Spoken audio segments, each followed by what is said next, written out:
ke bazalwane khona tinto letintsathu uNkulunkulu athi khulumeka kimi ukuthi lokunye lokumgcoka lokutawusita lelive kwekuqala ukuthi lidinga kuphenduka.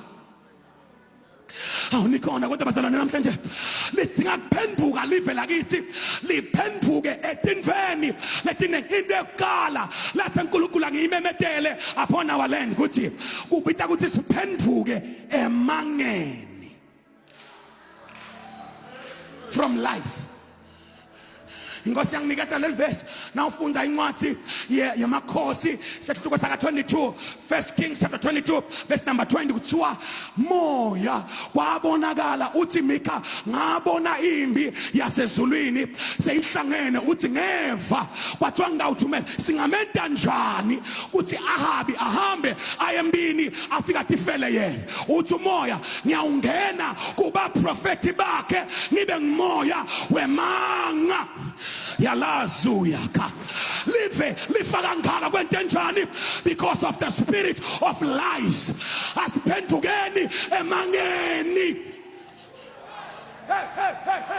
Hey bazalwane angimemetele Eswatini asiphendukeni emangeni.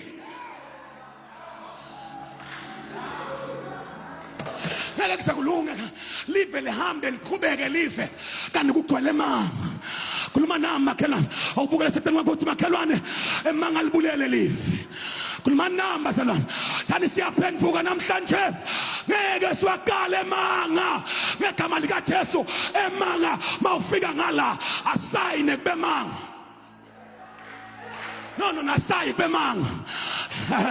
Lokutawuphilisa live kuthi kube emanga asiyi kube emanga. Awulikhona laseSwatini na sifuna iqiniso. Jesus is the way, Jesus is the truth, Jesus is the life. Ufunelwani afunelwani iqiniso kube emanga na. Hey khuluma nami esonde emanga sangena ekhaya enkonzweni. Labathandazako bomanga eSwatini siyabacela ke manje bavusa umthandazo bathandazele libandla ngoba lamanga saphuma la khatha enkonzweni. Oyamuya Zaina Kalaya lafa life libulawa ngemanga. Namhlanje siyawuyala umoya wemanga namhlanje awunamandla ngegama lika Jesu.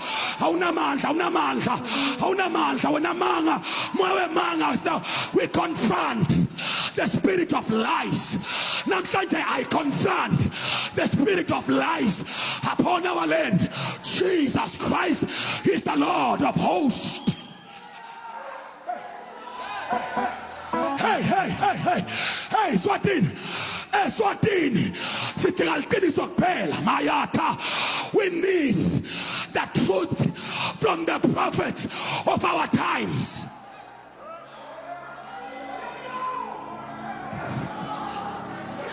Come on, I want three for that.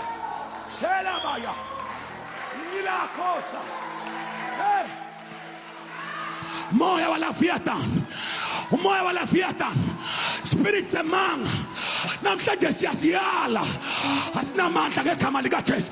Come on Eswatini siyaphenduka babe sethele.